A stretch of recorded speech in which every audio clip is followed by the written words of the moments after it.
Chaos is a candy store. The disorienting swirl, a chance to be useful. We're swimming in that swirl right now. AI, layoffs, mergers, tariffs. The headlines bonking us in the head every time we try to surface. We need a lifeline. No, scratch that. We need to become a lifeline.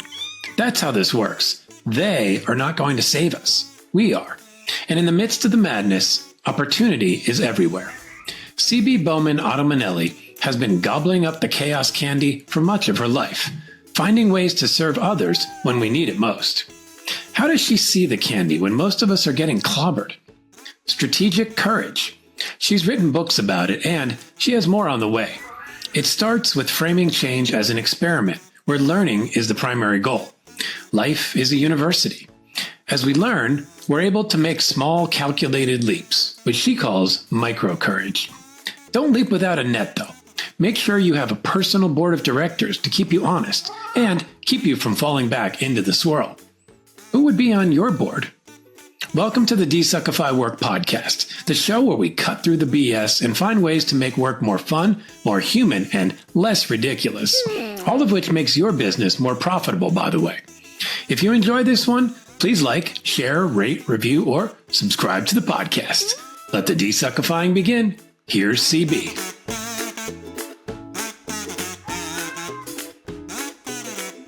Okay. CB Bowman Ottomanelli, welcome to the DesuckifyWork podcast. Thank you so much for inviting me and for getting my name spot on. I'm a little bit impressed with myself, so thank you. I'm a lot impressed.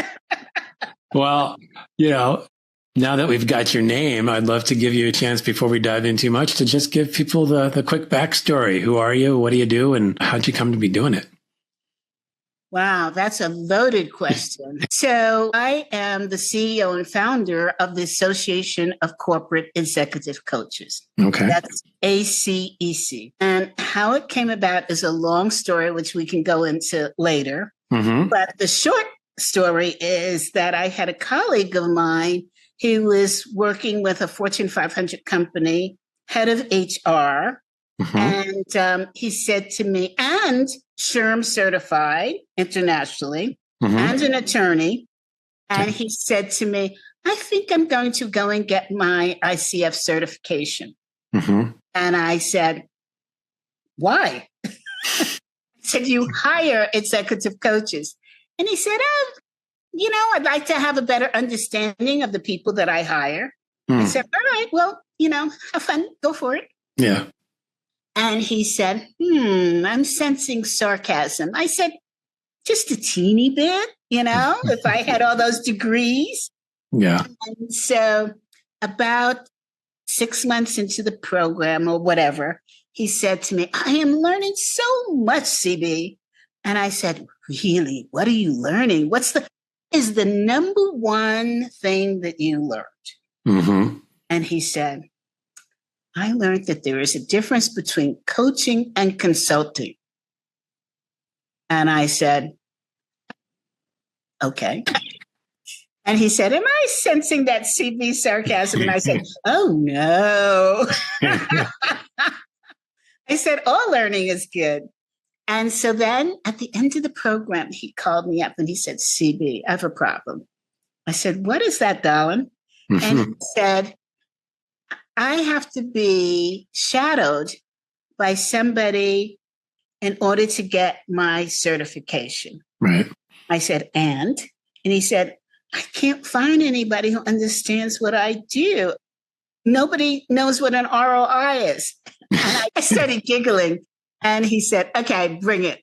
I said, okay, well, it's not something that's really touted at that time. Mm-hmm. In the coaching space, it's more of a acronym in the business space. Mm-hmm. And he said, but you know what it is, and you're a coach. And I said, yeah. And I also have an MBA, mm-hmm. and I also work for Fortune 500 companies in marketing. Right. He said, oh. And I hung up and I thought about that, TJ. And I said, mm-hmm. well, why not? Why don't we understand what an ROI is? Mm-hmm. why can't we go toe to toe with executives in a wider realm of executive coaching? Mm-hmm. And I thought, I'm going to open an association that embraces people who have a mixed portfolio of business smarts, as well as a huge portfolio in coaching, so that we could be enterprise-wide business partners to our clients. And that's how that started. Wow. I love that. Yeah. And then along the road, a couple of years ago, I was meeting with Dr. Marshall Goldsmith. And he said to me, so CB, what do you want to be known for? And I said, Marshall, come on now. ACEC, of course. And he said, in front of a whole audience. And I'm geez. Drinking. I said, who is this man to tell me what legacy I should be having? And then I thought about it. And he said to me, CB, you're like me. I have the stakeholder-centered coaching, but that's not what I'm known for. I'm known for coaching C-level and consulting, coaching and consulting, C-level executives. And I just let that sit for about a year. Then one of my members of ACEC, who also has an association for executive coaches, but in another country, she asked me to be the keynote speaker for her group of people. And I said, anything for ACEC members. And I said, so what do you want me to talk about? Coaching? Yeah. She said, no. I said, consulting? She said, no. I said, DEI? And she said, no. And I said, okay, what would you like for me to talk about? Because I'm running out of subjects here. I got acronyms. And she said, courage. And I said, I don't know anything about courage. And she said to me, you're the most courageous woman I know. Wow. And she started listing all the things I had done. And I said, well, I did promise you, so let me see what I can muster up. And that word synchronicity, when everything comes together. Yeah. When I started keying in my presentation, my keynote, all of a sudden, all of this past history, present circumstances, everything related to courage. And then I remembered people in my life had said to me, you're very courageous. And I always said, no, I'm not. I do what I need to do. Yeah. Or what needs to be done. And TJ, I realized that I had not been listening. Those voices in the air and the voices on the walls, I had not been listening. Yeah. And she made me listen. And so when Marshall now asks me what I want to be known for, the word is courage. Specifically strategic courage. Yeah. So tell me about that. I mean, what's the difference between quote unquote ordinary courage and strategic courage? Well, the way that we normally think about courage, at least most people, in my opinion, is a huge sacrifice, a huge risk, running into a burning building to save a child, jumping into a pool to save a dog when you don't know how to swim. Yeah. Those really massive, balloon-esque kind of situations. I thought about it and I realized, yes, that's courage. And then there's the other courage. The other courage looks like daily actions that take place that lead you to goal. How do you figure out what those actions are in the first place? That sounds like the strategy part of it, but how does that work in your opinion? So when faced with a challenge or an opportunity and you are hesitant or blocked to move forward, taking the steps to move forward is strategic courage, especially if you do it with all eyes open. So we're not talking about blind courage. That's a whole nother realm. Yeah. We're talking about eyes open, moving forward. Okay.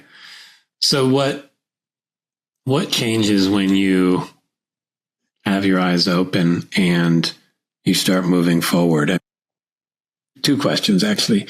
One, how do you summon that little bit of courage to actually do that? Because I think for a lot of us, that can even be just as scary as diving in that pool.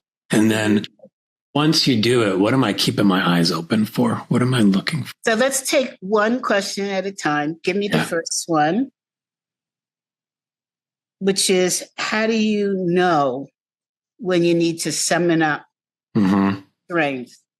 When you realize that there are possibilities if you go in a specific direction, but you are hesitant, concerned, scared, just not moving forward in that direction.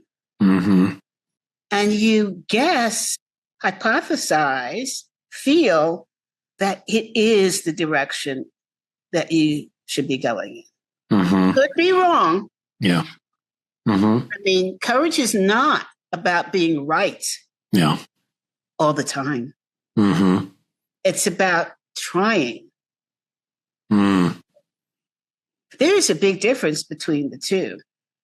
There really is. And I feel like, in the business world, and particularly when you get to those C titles, right?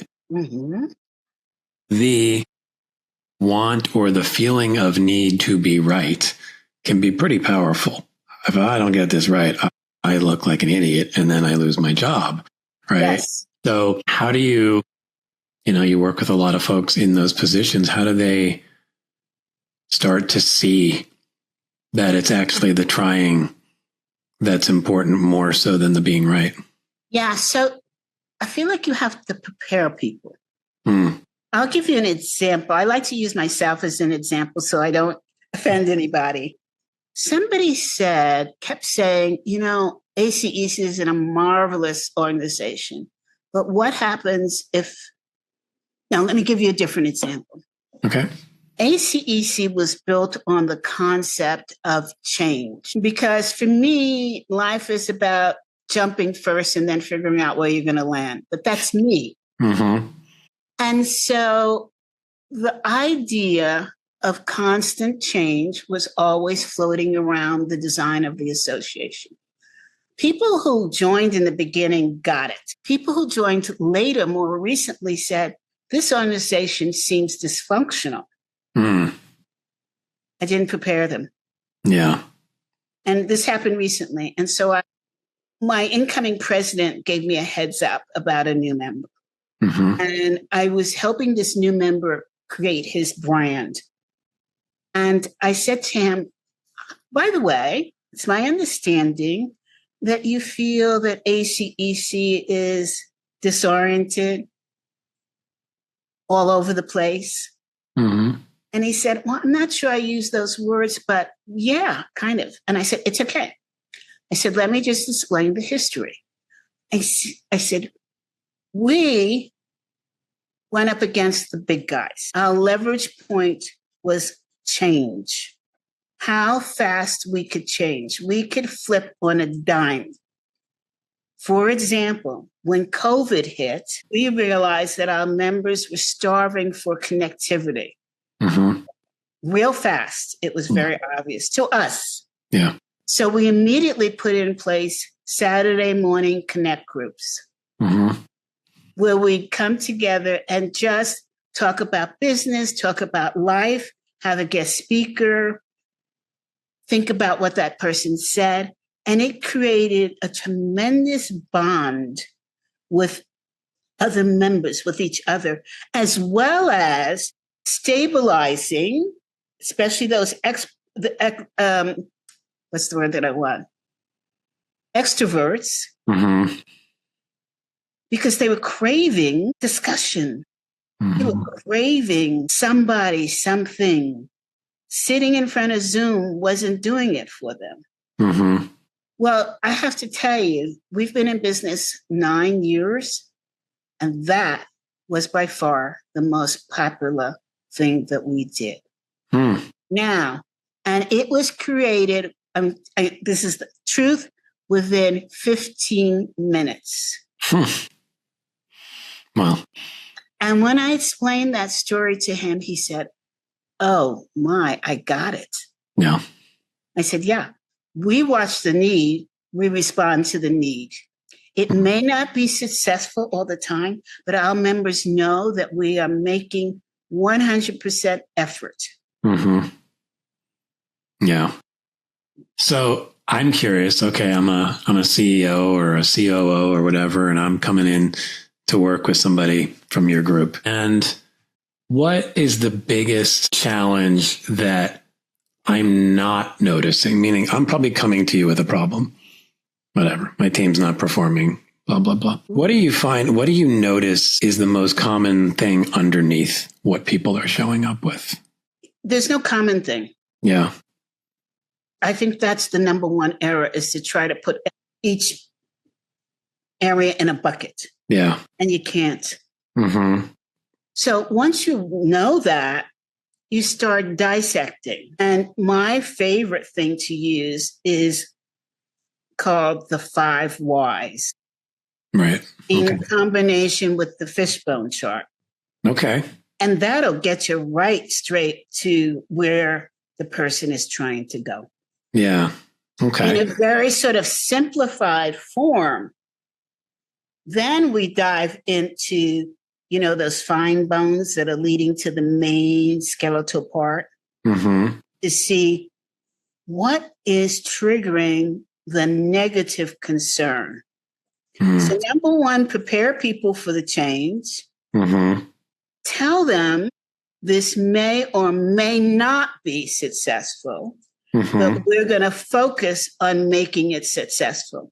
If it's not successful, we're going to applaud ourselves and say, these are the lessons we learned. Let's go again.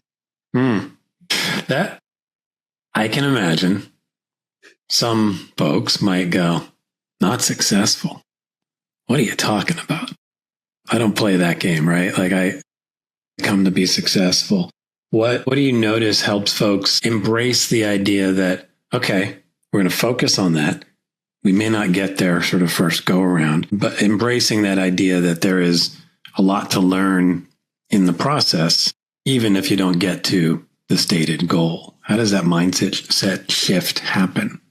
I say to clients, life is a university. You can't get better than that. I really love that perspective. I think I can feel that in myself, but there are times where I'm going to be stubborn and stomp my feet around a little bit and go, yeah, I don't care if it's a university. I want to get what I want to get. Yeah, and you can do that. That's okay. Yeah. As long as you understand that's not moving forward. Yeah. That's staying still. Yeah. And staying still is what you do when you're 6 feet under. Yeah. That's a great note. I mean, the 6 feet under, I love that part of it, but also just this idea that we can hold on to our need to be right and our stubbornness, and that can feel very righteous in the moment, but that's not progress. That's not getting you any closer to where you say you want to go. It just helps you feel better about your indignation about it. There is a small part of progress in that. And that is recognizing the state that you're in. Okay. And accepting it and saying, okay, maybe you can even put a time frame on it. Okay, I'm going to wallow. I'm going to give myself a week. Yeah. Yeah, that sounds about right. And And sometimes when you do that, you relax your mind and then new information starts to float in because you're not fighting your mind. That's really interesting, right? You're shifting away from the resistance to the I'm frustrated, and I'm frustrated that I'm not where I want to be, and I'm frustrated that I'm feeling things that are annoying, and just saying like, it's okay. Go hang out in that for a little bit. Yeah. I kind of like the idea of inviting somebody to put a time limit on that. You can do it yourself, or you could invite other people. Yeah. One of the things that I love to emphasize is that each one of us, especially in business, needs to have our own board of directors. Mm-hmm. I like that idea. Yeah. And I'll give you a real good example. I just did a master class, and one of the attendees invited a whole lot of her folks. Mm-hmm. And 2 people came back with highly negative reviews. Mm-hmm. And I thought, I was devastated. Mm-hmm. And I said, CB, you get 1 day to be devastated. And in that day, I said, let's look at the circumstances. Are there any truths in this? Mm-hmm. And I thought there is a possibility that there are some truths. Yeah. But my mind was clouded with upset. Yeah. So I needed to reach out to my board. So my board is sanctioned to tell me the truth. Regardless, tell me the truth. Mm-hmm. My board came back and said, this is one of the best presentations we've ever seen you do. In fact, perhaps it's your next book. And I thought, okay, maybe they're a little biased. So I sent it to some of the members of my association. Mm-hmm. They came back with the same response. Mm. I asked other people who were there for testimonials, same response. Fantastic. Information I can take with me. Information I can take to the bank. Mm-hmm. And then the sense of relief came over me and said, okay, I don't know what the concern is, the issue. I can hypothesize. Mm-hmm. Don't spend time in that zone. Spend time in the zone that you did good. Yeah, I love that process. There's something about when you said, I'm going to take 1 day to kind of sit in this upset, that even in my own body, I felt some of the release of that. Like, all right, I get a day. There's now the resistance of I shouldn't feel this way has shifted to I get to feel this way. And there's also, it didn't take a day.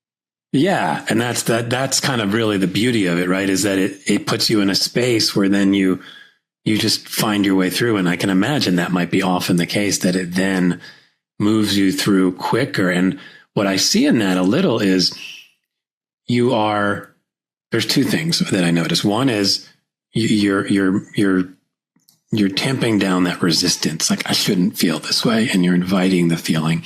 And then one of the things I notice with feelings, and I've heard this from others, is when we contemplate allowing a feeling to come in, especially strong ones, we're really upset. We're really sort of heartbroken by something.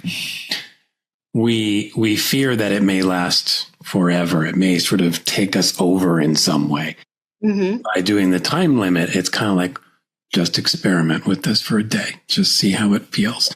And that takes some of that pressure off too, which is really neat. I really love that. And if you get to the end of your time period and you still feel the same way, it's okay to extend it. Yeah. However, keep in mind that as many times as you extend it, that's the time you're losing in solution. Mm-hmm. Yeah. Which will feel even better. Right. Yeah, but you get to choose, right? You get to make that trade-off. Yeah. Exactly.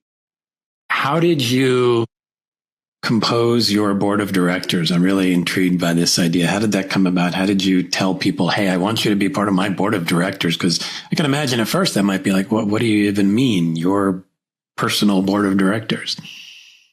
When I was much, much younger, I read a book about this concept. Okay. And it stuck with me. Mm-hmm. And then years later, it floated back in some other document. And I started thinking about it more and more. And I realized anybody could do this, but there's certain rules to this. One is you have to tell the people on the board how you receive information. Because if you don't, you may alienate them and lose an opportunity. Mm-hmm. So the first thing I said to members of my board, I'm a sensitive badass. I love it. So you can tell me the truth, but you got to do it nicely. Yeah. That's beautiful. Yeah. Okay. I also tell them I'm a visual person. Mm-hmm. I also tell them I'm highly dyslexic. So don't get bogged down and I didn't spell this right or these numbers don't add up, because that won't cut it with me. Yeah. Right? And I'm also very creative and at the same time, highly strategic. Yeah. So that gives them at least a running start.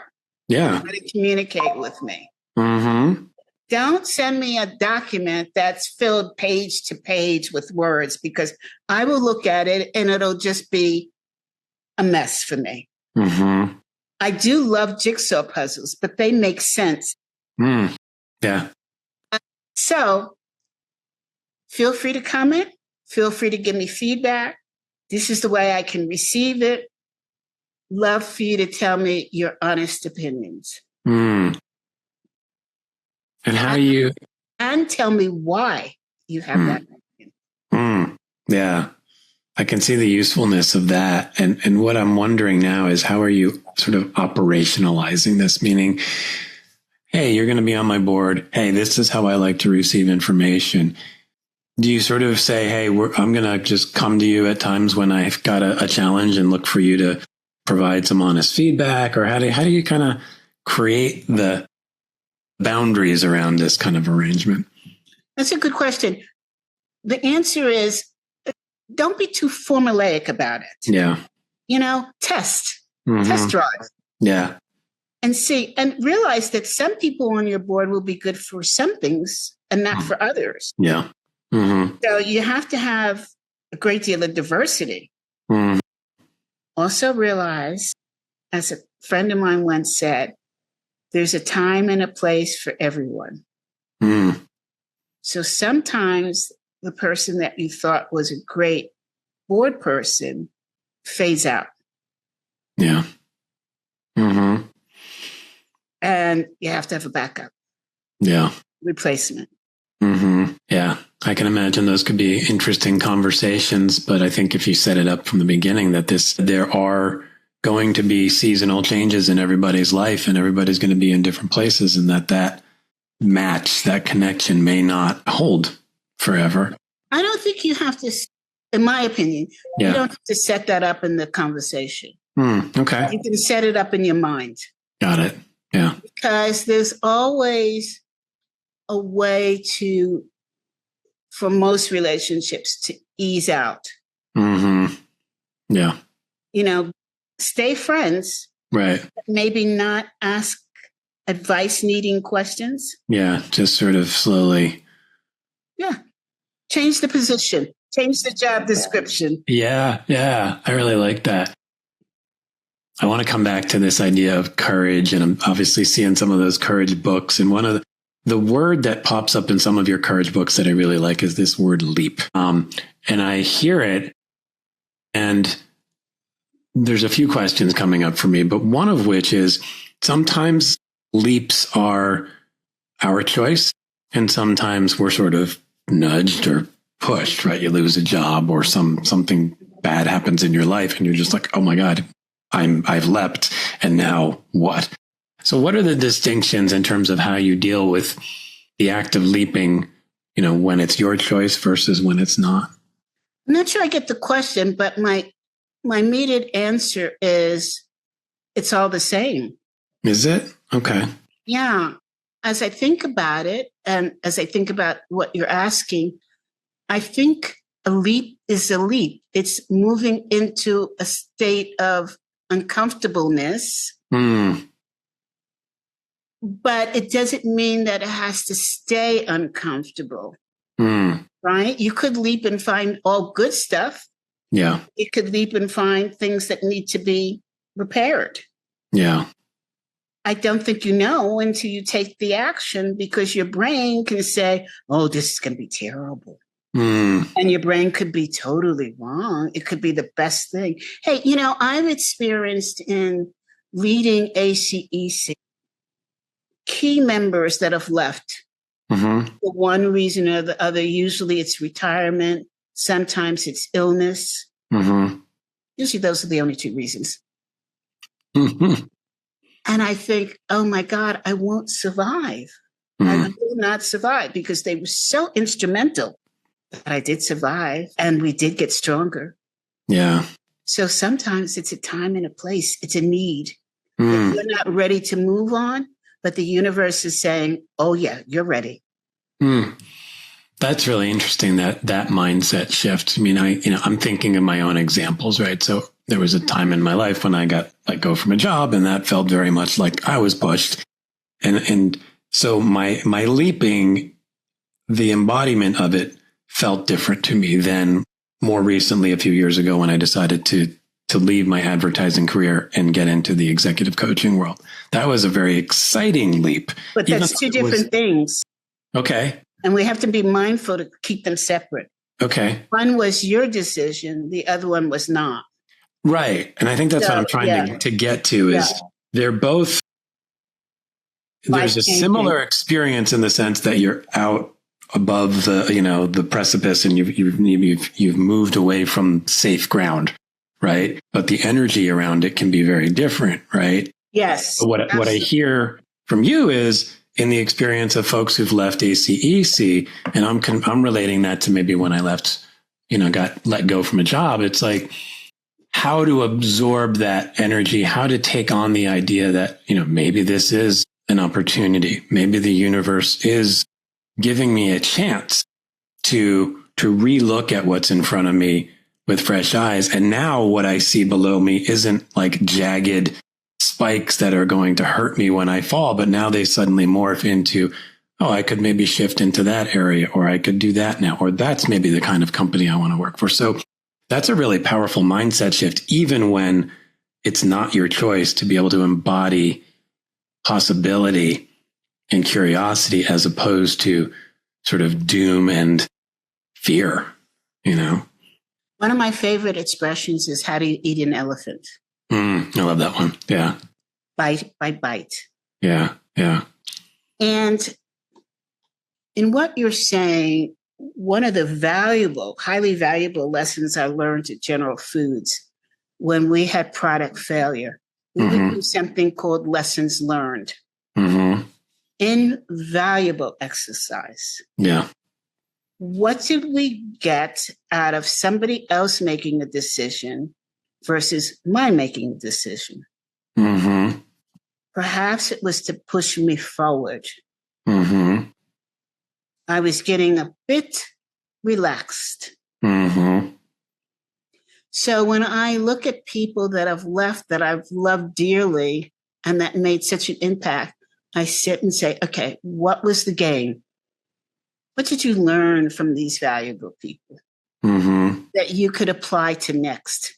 Yeah. Stronger and better. Yeah. That is a very useful exercise. I think a lot of these things you're talking about, I'm like, if I could rewind and go back to when I was let go from a job, between what you're talking about now and between hey, I'm going to take a time period to just sit in the sadness or the disappointment or the anger, and then get into this reflection, moving towards solution mode. I mean, I think there's a really interesting set of tools you're describing here in terms of how to move through when things don't go as planned, however that is. That could be something really, really big, or it can be just those little micro moments where it's like, oh, today wasn't a great day. How do I deal with it? One of the things that I have found valuable when you're dealing with uncertainty and stress is to say to myself, what can I learn? And then I get my dander up. They're not going to get the best of me. I'm going for it. Let's go. I love that. Yeah, that's the badass part of the sensitive badass. Absolutely. Yeah, I really like that term. Not going to take me. Yeah, I mean, and I think that's really great, and I think it's really wonderful that you can sort of embody both. Like, I want people to show up to me with kindness where they can and where they're making a choice, but also like, don't mess with me. Right. I want to come back a little bit to ACEC, specifically in the comparison with ICF, because I think, there'll definitely be some coaches listening to this. And, I'm ICF certified, and I'm moving through that process actually right now towards the PCC. And I see value in it. I really like some of the tenets of that world. I like the trust that there can be in the approach of the solution lives within you and I can help you find it. So I think there's something really interesting there. I'm also really intrigued by what you talk about, and particularly around the, if I show up with an executive client and I don't know their world, and I'm not even trying to know their world, I can see how that's really limiting to me and ultimately to them in terms of how I can serve them. Because if I don't have context for the pressures they're feeling, what ROI means and how much that matters to them and how it affects how they show up to work or the quarterly earnings report or whatever. But what are some of the distinctions in how an ACEC coach shows up in relation to that executive versus how an ICF certified coach shows up, and to what end are those differences? So first, I want to say we are so lucky to have had ICF. Yeah. ICF is the grand poobah of coaching. They opened the doors, and because of them, so many people were helped. Mm-hmm. I don't feel comfortable comparing us. Okay. Because it's two different things. Yeah. One is appreciative inquiry based. The solution is within you. Yeah. The other one is joint based. Mm-hmm. We will find the solution. Mm. I will help you find it within yourself or around you. Mm-hmm. I like to think of it as a higher level. Okay. And so a couple of things you said in terms of knowing the return on investment, you wouldn't know that. But an ACEC coach would know that. Yeah. They will know about your competition. Mm-hmm. They'll know about your challenges. They'll know about your financial accountability for your organization. Mm-hmm. They'll know about your relationship with your employees. Yeah. They will know about what is your competition doing to take your employees. Yeah. It's research-based, it's communication-based. Mm-hmm. And research, and I don't mean it in the same way that somebody from ICF might mean it in terms of looking at emotions and behavior. Right. Research based on business. Now, this is not to say that we are business consultants. That's a whole different thing, right? Mm-hmm. Yeah. We are not attached to your financial analysis. Mm-hmm. We may look at your financial analysis in order to figure out if that's related to the issues that we're discussing. Mm-hmm. Two very different things. Yeah. Mm-hmm. So that's why we say at ACEC, if you're accepted as a member, you're in the league of being an enterprise-wide business partner. Mm. You may have consulting in your background. You may have coaching in your background. You may have psychology in your background. You are responsible for knowing when to use what. Mm-hmm. You have a multifaceted portfolio of knowledge that is fundamentally different. Yeah. And when you talk about this idea of being an enterprise-wide partner, business partner, what are you meaning there? Meaning, like, is it that because you've done all this research and understand the company, you can provide value across the enterprise, or is there something in the way you're working with either an individual or a team that opens the door to supporting the full enterprise? How is that connection? Yeah, of course. You're definitely working in a way that affects and supports the full enterprise. Yeah. Yeah, because you're looking at it from a 360 view, not a microscopic view. Mm-hmm. Yeah. So it's a wide lens versus a narrow focus lens. Mm-hmm. So with a wide lens, you're seeing more of the picture in order to get to the nugget. Yeah. With the narrow focus, it's like red light therapy, laser therapy. It's direct beam right on it. The issue is you can heal that direct beam. What's happening with the rest of the body?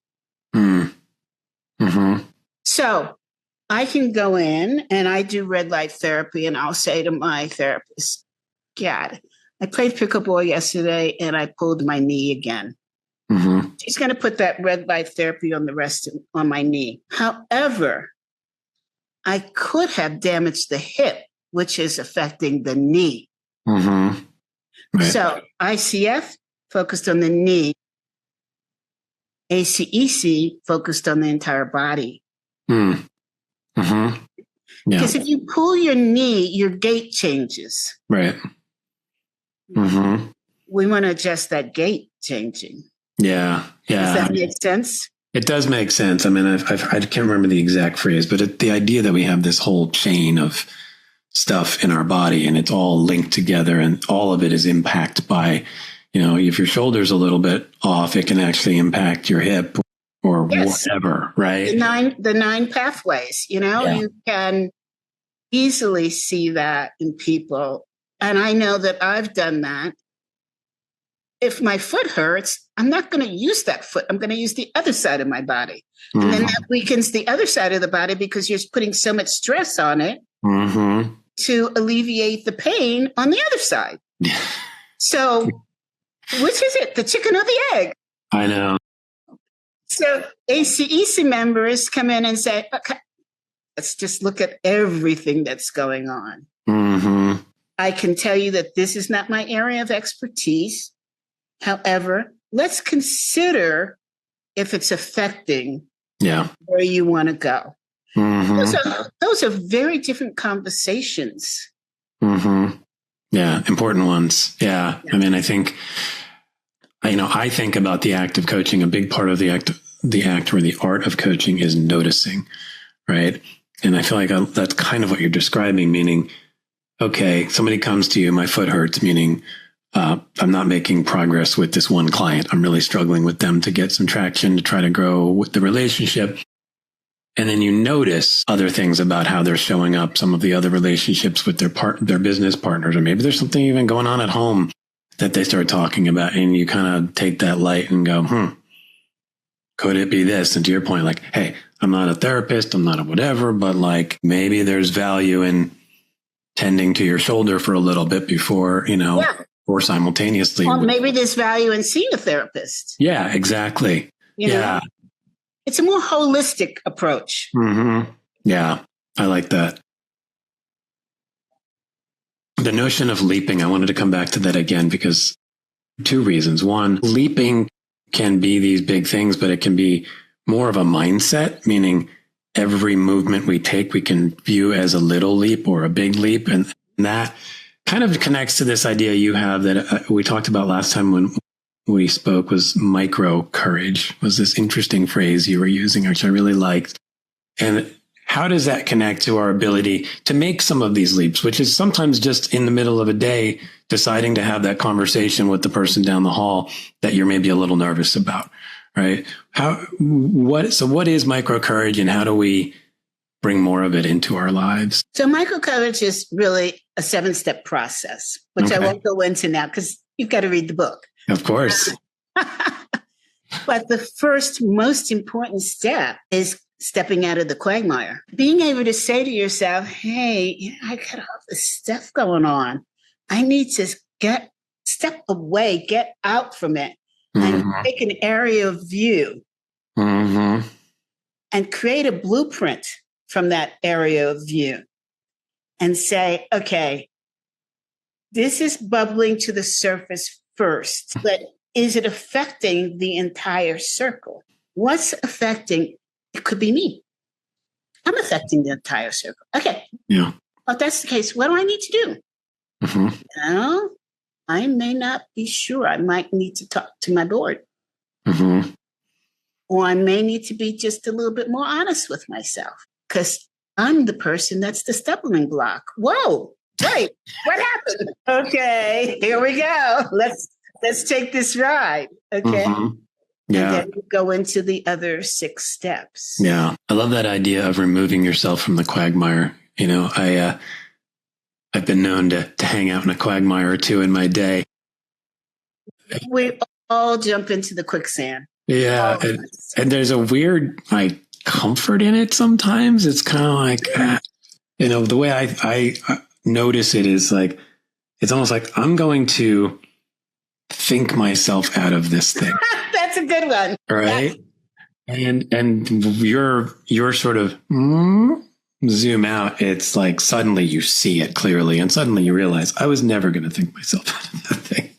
I need to do myself. It's the dog chasing its tail. Yeah. I mean, that's actually like what it feels like when you zoom out, you realize, oh my God. Yeah. Yeah. That's really helpful. I love that. So, I'm curious for you, because it's obvious you've made a few leaps in your life. Are there any that you regret? That's a really funny question. I got married 5 years ago to the love of my life. And sometimes I say to myself, why couldn't I have met him when I was younger? Why couldn't we have had a full, long life together? Yeah. And the answer is, I wasn't prepared. Yeah. I love that. Yeah. Yeah. I get that too. I really do. And I think that's sometimes a hard realization to come to about when things come, and that can be a relationship, that can be a new learning where you're like, how did I not know this before? It's like you weren't ready to know it. You wouldn't have known what to do with that information, or you wouldn't have embodied it in the same way. So I think that's a really powerful thing to notice about ourselves, that we're not always ready for things when we quote unquote want them. Yeah. Yeah. So what do you think, there's so much, you talked about ACEC really embracing change, and there's so much of this right now. It feels, I think for a lot of people, the reaction that one person had to ACEC is the reaction most people are having to the world right now. Yes. It just feels disorganized. What are we doing? It's chaotic. I don't understand. What's my place in it? How does it make sense? And as leaders, I'm going to interrupt you. Yeah, please. Go ahead. Because where you're going makes me reflect back on something somebody said to me.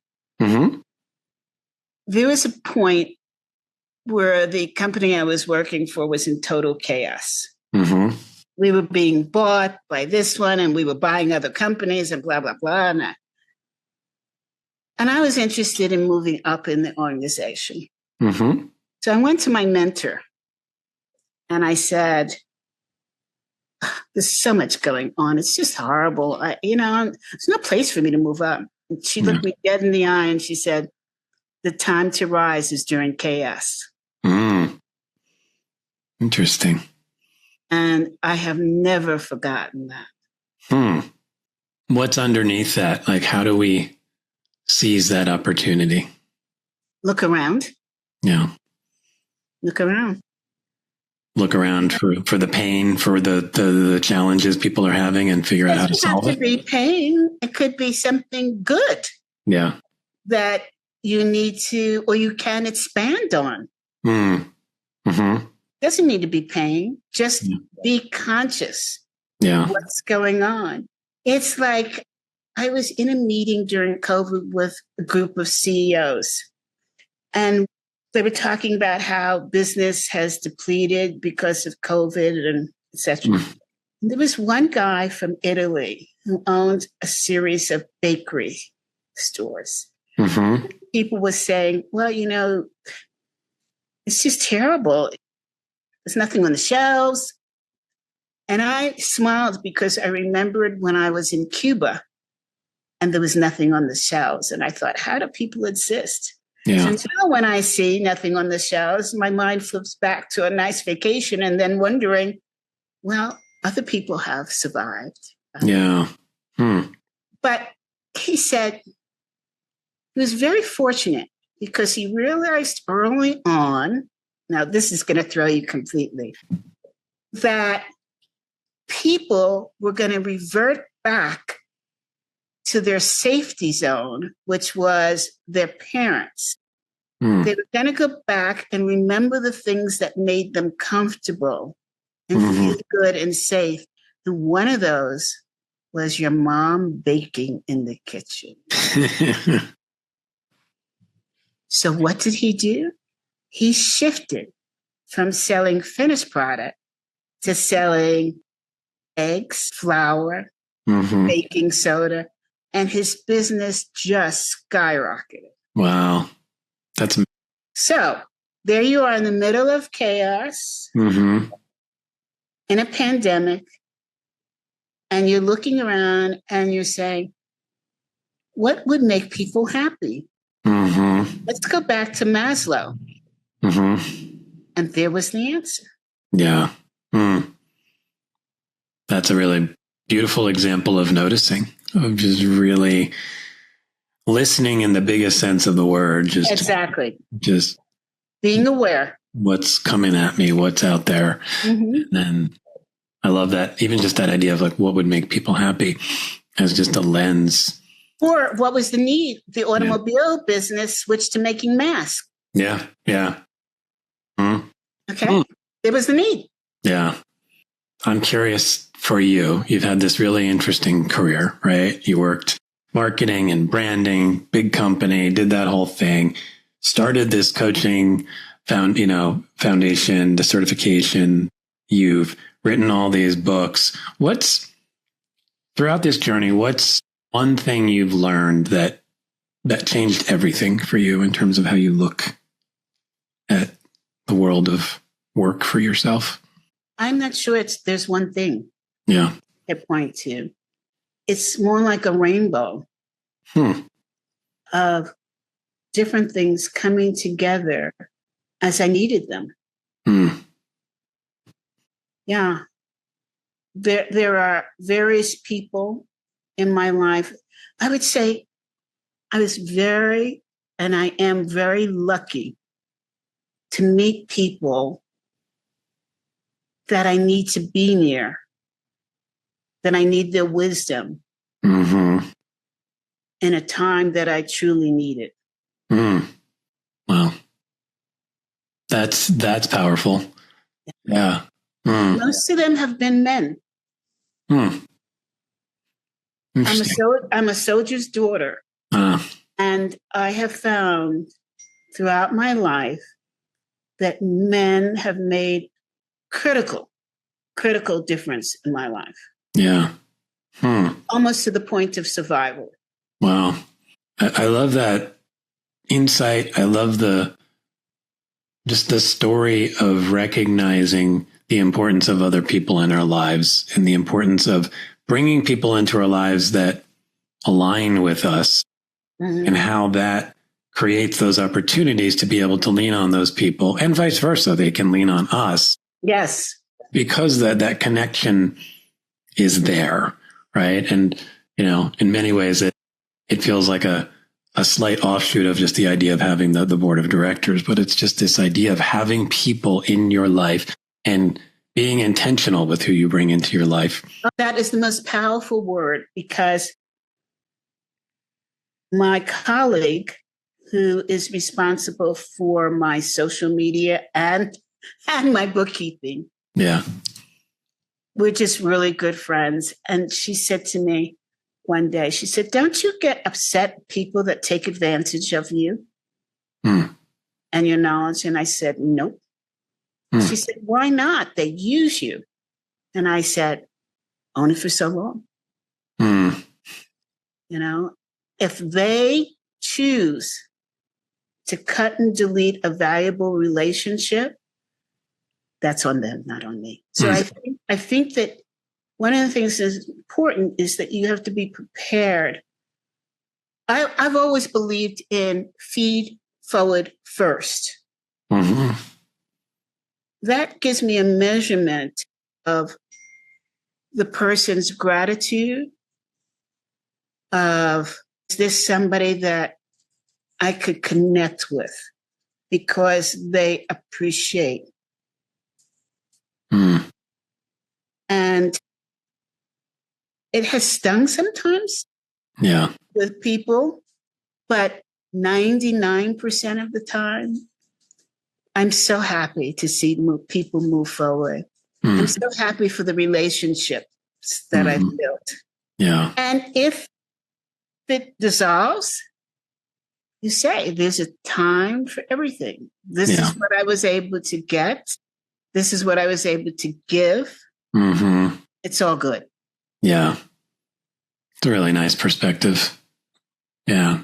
Recognizing some of the seasons that we experience and how we cross paths sometimes at the perfect time, and we may fade apart at the perfect time. Yes. And that's okay. So the ebb and flow. Yeah. And just being okay with that, embracing that. I mean, that even comes back to change, just recognizing that there's all this movement and motion and not sort of trying to swim against it, but move with it a little bit and be okay with that. You know? We would be so bored if life was the way we want it to be all the time. You're so right. You're so right. And it's so funny that it's so obvious when you say it that directly, and yet, damn it, if I'm not trying to make my life exactly how I want, right? You know, it's nuts. It's a common curse. It's all right. It really is. Oh, God. So I've been asking you a bunch of questions. I'd love to give you a chance to throw one out towards our audience. Do you have something you'd like to ask them? Yes. When is the last time you gave yourself permission to have strategic courage? A good one. That's a thinker. I'm like, I don't have an answer right away on that one. I'm going to need to dwell on that, but I think that's what makes it such a good question. Awesome. So if you could wave a magic wand and fully desuckify the world of work, what does that world look like? To level the playing field for creativity and innovation. What is leveling that playing field look like? What's happening in that? It means accepting that people from all races, creeds, sexual orientation, something to offer. Yeah. In a creative, innovative way, and it's time to listen. Yeah. I like that. And, you know, my brain wonders, like, there's accepting it, and then there's even like embracing it, being curious about it, inviting it, you know? Yeah. Like the energy around that can be really powerful if you really do embrace that. Yeah. There's a difference between inviting people to the dance and asking them to dance. Yeah. That's a great distinction. We are still at the point of trying to figure out how to invite them to the dance. We have a long way to go. Yeah, I get that. Okay. Now we're going to have a little silly fun. So on this show, if you've listened, you'll hear some sound effects, and I'm a fan of the cat meow once in a while popping in. But I invite people on this show to make their own sound effect. Do you have something you'd like to make? We'll slide it somewhere into the show. Oh gosh. Okay. Well, for me, my little four-legged, I don't know where she is. She's a pistol packing mama, right? She's got a black mama and an Italian daddy. And this little thing, she's a West Highland Terrier. Yeah. Rules the roost. Oh my God, I love it. And she has recently learned that she could use her voice to talk to us. And I don't mean, just when she wants to eat dinner or something like that. Yeah. She actually will sit in front of you, look at you, and have this conversation about what she wants. And it sounds like this.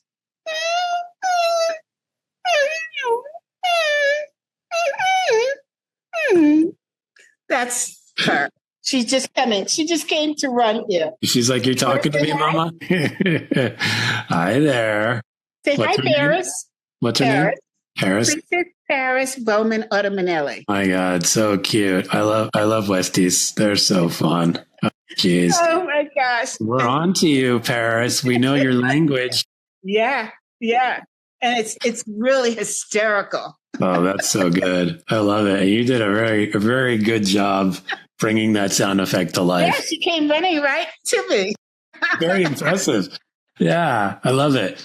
So the last question, CB, is simply how can people find you online, learn more about the work you're doing, ACEC, your books, all that good stuff? So I am on LinkedIn. Okay. It's all about the LinkedIn. Of course. It's CB Bowman. And my books are in all the major bookstores. Mm-hmm. Both hit #1 on Amazon. Nice. And I have a LinkedIn newsletter that goes out every month, which I would love people to subscribe to. Mm-hmm. And email address is cb@cbbowman.com. Nice. I'll put all that stuff in the notes so people can track it down easily and get connected with you. I love just who you are, how you show up. I mean, you bring so much good energy, CB, and you have this. Oh, wait, sorry. I forgot to mention my website. Courage. Okay, cool. Well, we'll get that in there too. I'm glad you were able to catch that. Just thank you for showing up how you are and as who you are, because I think your energy, your wisdom, your humor, all of it shined through in this conversation. And I think there's a lot of stuff that I'm already percolating on in terms of some of these questions and bits of wisdom you dropped out. So I'm sure our audience will feel the same way too. It's been such a pleasure. You are an amazing interviewer. Oh, thank you. I appreciate that. You really listen deeply, and your response to statements is right on target. You were just with me every step of the way. I loved it. Oh, thank you so much. And I really love your nail polish, by the way. For Halloween. Very cool. Very cool. Awesome. Well, CB, thank you for coming on the DesuckifyWork podcast. Thank you. All right. Bye-bye. Bye. Thanks, everyone, for tuning into the DesuckifyWork podcast. And a huge thanks to CB for bringing straight talk and strategic thinking to the show. You can follow CB on LinkedIn and check out her site at courage-consulting.com. You should also visit ACEC-association.org to learn more about the executive coaching organization that she created. If you enjoyed the conversation and would like to help your teams bring their absolute best to work, I invite you to schedule a free half-hour discovery session. Type meow in the calendar invite, and I'll also send you a free DesuckifyWork t-shirt. Bye, everyone.